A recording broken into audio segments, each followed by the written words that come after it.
45大祭司カヤパの裁判。イエスが逮捕された夜、パリサイ人は緊急会議を招集し、大祭司の官邸に集まった。大祭司カヤパがまず口火を切った。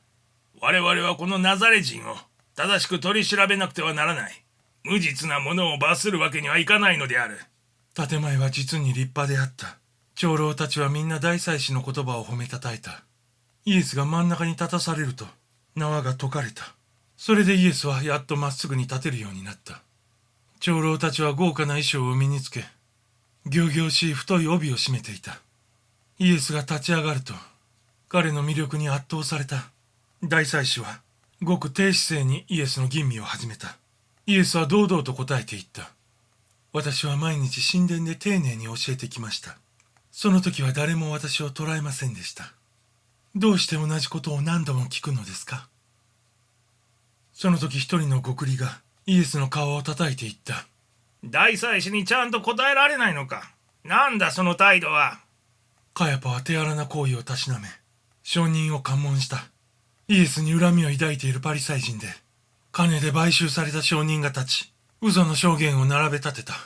これらの証言によれば、イエスは若者たちを扇動して武器を与え、シーザに逆らうために、アントニア砦とシロアムの塔を占拠させ、自らをユダヤの王と称えているとのことであった。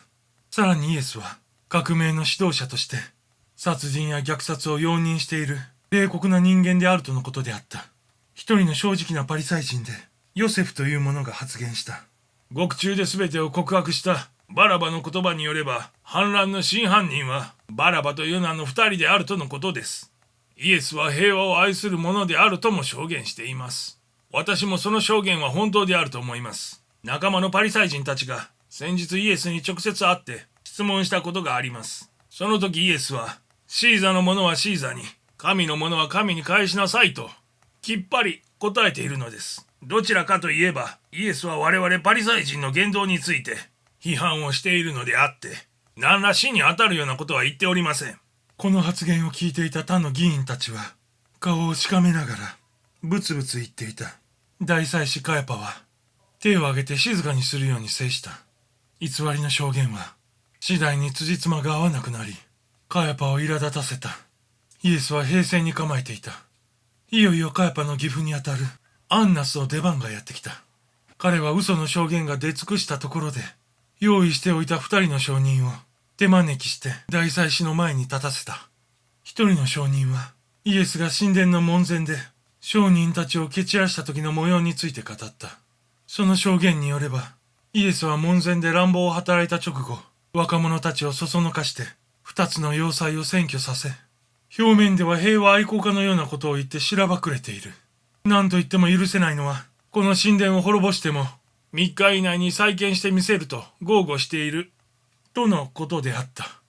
二人目の証人はごく手短にイエスが語ったことについて紹介するだけであった。このことについて大祭司が責め立てても、イエスは一言も答えなかった。室内の空気は騒然となり、怒りの声が渦巻いていた。次第にひそひそ話が交わされるようになり、いつしかイエスを死刑に処する要求へと変わっていった。アンナスとカヤパは何やらひそひそ話をしていたが、急に大祭司カヤパは立ち上がり、イエスを睨みつけながら叫んだ。生ける神の皆においてわしに答えてみよ。お前は神の子、キリストなのか？その通りです。人の子は神の右に座し、天の雲に乗ってやってくるのを見るでしょう。イエスのこの言葉にみんな絶句した。大祭司は自分の着ていた服を裂きながら叫んだ。